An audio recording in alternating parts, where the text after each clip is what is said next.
Assalamualaikum warahmatullahi wabarakatuh. Berjumpa lagi dengan saya Waalaikumsalam Puja warahmatullahi Wiswijaya dan wabarakatuh. Ahmad Setiawan dari kelompok 2. Materi kali ini saya akan membahas tentang sumber energi yang dapat diperbaharui dan sumber energi yang tidak dapat diperbaharui. Yang pertama akan saya sampaikan sendiri. Sumber energi yang dapat diperbarui. Sumber energi yang dapat diperbarui digunakan untuk energi alternatif. Definisi energi alternatif adalah semua sumber energi yang dapat digunakan dan bertujuan untuk menggantikan bahan bakar konvensional tanpa akibat yang tidak diharapkan dari hal tersebut. Sumber energi yang dapat diperbarui adalah sumber energi yang tidak akan habis bila digunakan terus-menerus. Contohnya, sumber energi dari matahari. Matahari nggak mungkin habis kan? Angin juga tidak akan mungkin habis. Angin, matahari, air, panas bumi, dan biomasa akan selalu ada selama-lamanya. Matahari. Matahari merupakan sumber energi yang paling utama bagi kehidupan manusia.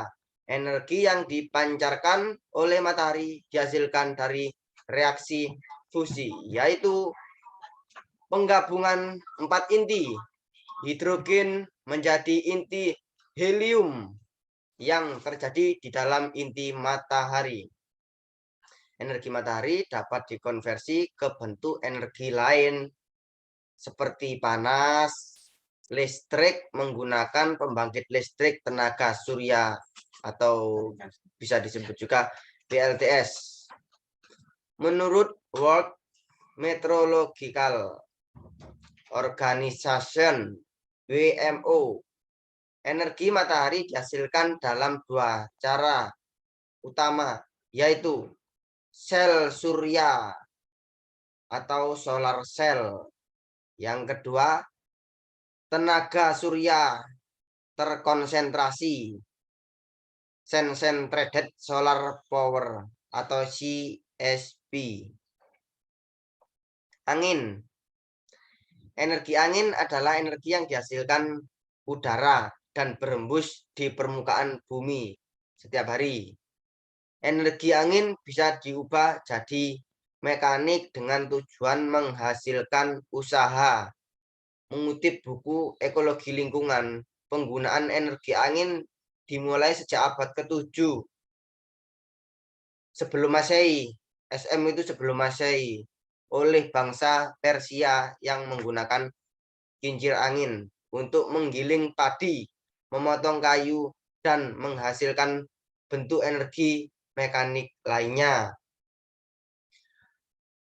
Adapun manfaat energi angin, menggerakkan kincir angin dan turbin angin sehingga dapat menghasilkan listrik, mendorong perahu layar agar dapat berjalan, membantu proses pengeringan pakaian. Itu dari angin. Air. Energi air diperoleh dari air yang mengalir.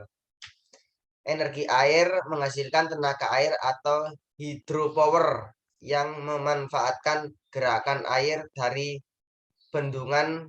Pemanfaatan energi air dapat terlihat pada penggunaan pembangkit listrik tenaga air PLTA, pembangkit listrik tenaga air.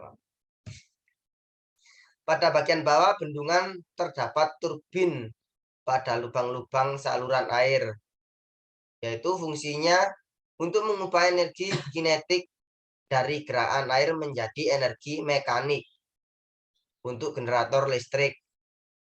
Energi listrik yang berasal dari air disebut hidroelektrik. Energi listrik yang berasal dari air disebut hidroelektrik. Manfaat energi air sebagai pembangkit tenaga listrik menggunakan turbin yang menggerakkan generator untuk menghasilkan listrik. Keperluan transportasi, wisata, dan irigasi atau pengairan. Selanjutnya akan dipresentasikan oleh Bapak Ahmad Setiawan dari Bantul. Kepada Bapak Ahmad, saya persilahkan. Assalamualaikum warahmatullahi wabarakatuh. Waalaikumsalam Di warahmatullahi sini saya wabarakatuh. melanjutkan presentasi dari Mas Puji Agus Wijaya, yaitu materinya adalah energi panas bumi. Energi panas bumi adalah energi panas yang berasal dari dalam bumi.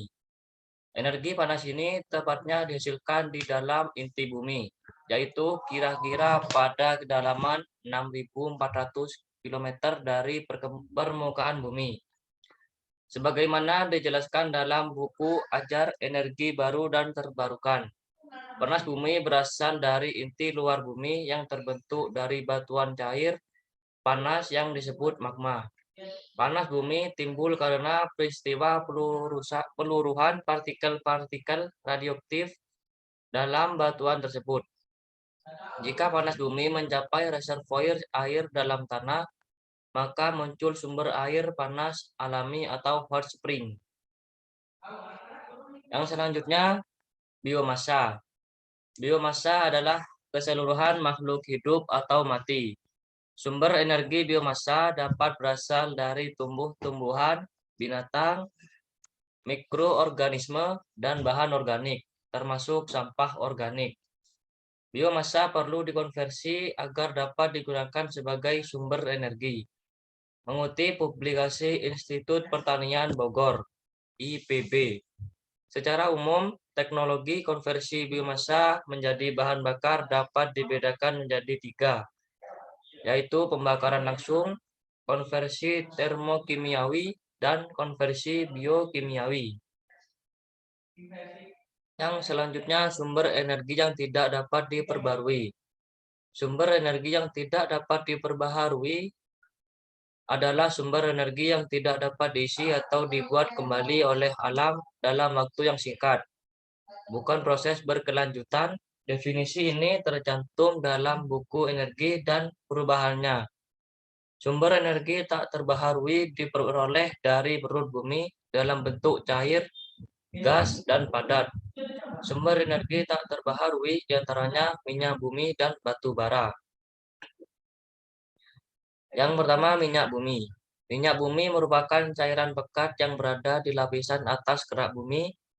Untuk mendapatkannya diperlukan berbagai studi geologi untuk menentukan lokasi sumur minyak. Selama ratusan tahun, minyak bumi membawa manfaat besar bagi masyarakat di seluruh dunia. Minyak bumi berasal dari makhluk hidup yang mati kemudian tertutup lapisan tanah dan batuan. Minyak bumi merupakan campuran molekul karbon dan hidrogen yang terbentuk dari sedimen sisa-sisa hewan dan tumbuhan yang terperangkap selama jutaan tahun. Karena adanya tekanan dan temperatur dalam kerak bumi, maka terbentuk reservoir, tempat cadangan minyak yang berada jauh di bawah permukaan tanah. Yang selanjutnya, manfaat minyak bumi sebagai bahan bakar untuk memasak.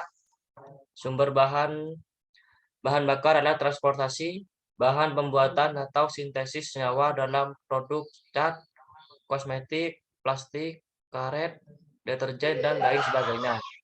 Sebagai pelumas atau oli dalam berbagai mesin kendaraan. Bahan membuat lilin untuk pembuatan batik, pelapis kertas untuk makanan, dan lain sebagainya. Bahan bakar pengapian dalam industri besar seperti pembangkit listrik tenaga uap atau PLTU. Bahan untuk aspal dalam pembuatan jalan raya. Selain itu juga dapat digunakan sebagai isolator. Yang selanjutnya, batu bara. Batu bara adalah campuran kompleks dari zat kimia organik yang mengandung karbon, oksigen, dan hidrogen dalam sebuah rantai karbon. Sebagaimana dijelaskan dalam buku Batu Bara Indonesia. Secara yuridis, pengertian batu bara tercantum dalam menurut Undang-Undang Nomor 3 Tahun 2020 tentang perubahan atas Undang-Undang Nomor 4 Tahun 2009 tentang pertambangan mineral dan batu bara. Pengertian batu bara adalah endapan senyawa organik karbon yang terbentuk secara alamiah dari sisa tumbuh-tumbuhan, Dilansir dari Kementerian Energi dan Sumber Daya Mineral dalam siaran pers nomor 246 pers 4 SJI 2021. Cadangan batu bara Indonesia saat ini mencapai 38,84 miliar ton. Manfaat batu bara sebagai bahan bakar pembangkit listrik, bahan bakar utama bagi produksi baja, semen, pusat pengolahan alumina, pabrik kertas, industri kimia, serta farmasi.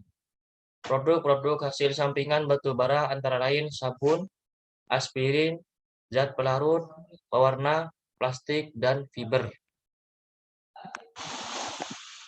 Terima kasih. Itu tadi yang bisa kami sampaikan dari kelompok 2. Mungkin di sini ada pertanyaan dari teman-teman. Silakan kalau ada yang mau bertanya. Mas Dimas, Mas Fahmi, dan lain sebagainya, monggo. Kalau mau bertanya.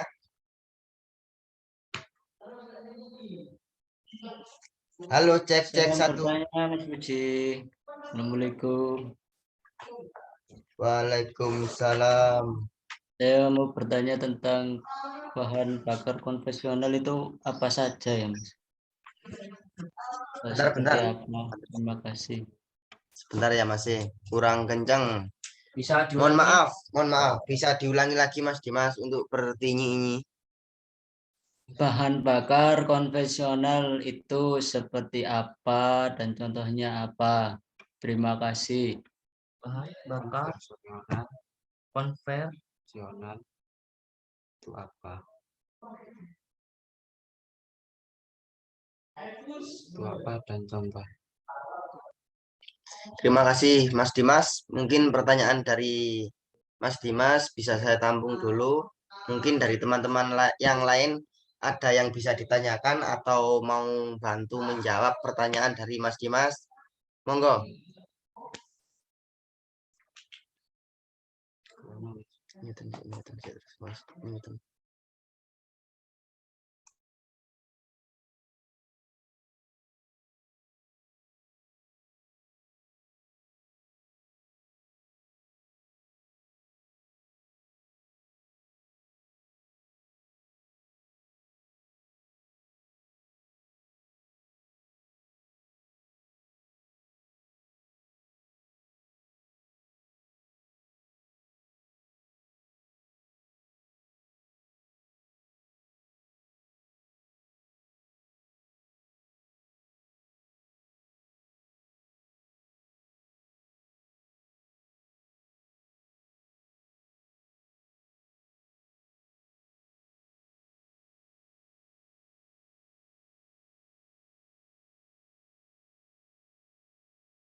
Dari teman-teman ada pertanyaan lagi mungkin? Kalau tidak ada, saya akan menjawab pertanyaan dari Mas Dimas. Jadi, konvensional itu adalah sebuah energi yang berasal dari alam. Dengan menggunakan bantuan teknologi, maka akan membuat energi ini bisa dimanfaatkan untuk kebutuhan energi di kehidupan sehari-hari. Contohnya ya, bahan bakar fosil, minyak, batu bara, ataupun gas alam itu diolah oleh PT-PT besar itu, Mas Dimas. Jadi contohnya seperti itu, bahan bakar apa? Konvensional.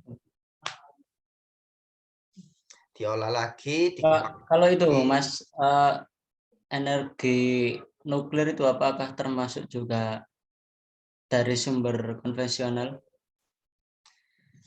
energi nuklir itu Termasuk juga itu, Mas ya? ya termasuk juga. Cuma prosesnya Oh itu iya, iya. alatnya kan lebih canggih untuk mengolah bahan-bahan dan peralatannya membutuhkan apa ya, peralatan yang lebih canggih lah, lebih modern. Baik, Mas. Tuh, Terima Mas. kasih penjelasannya. Halo teman-teman yang lain, masih ada suaranya, Kang? Monggo yang mau bertanya atau menambahkan. Baik, kalau tidak ada yang bertanya, kalau nggak ada masukan lagi dari teman-teman, presentasi hari ini saya akhiri. Ada kurang dan lebihnya, saya perwakilan dari kelompok 2. Mohon maaf yang sangat-sangat besar. Assalamualaikum warahmatullahi wabarakatuh. Waalaikumsalam. Waalaikumsalam warahmatullahi wabarakatuh. Tuh.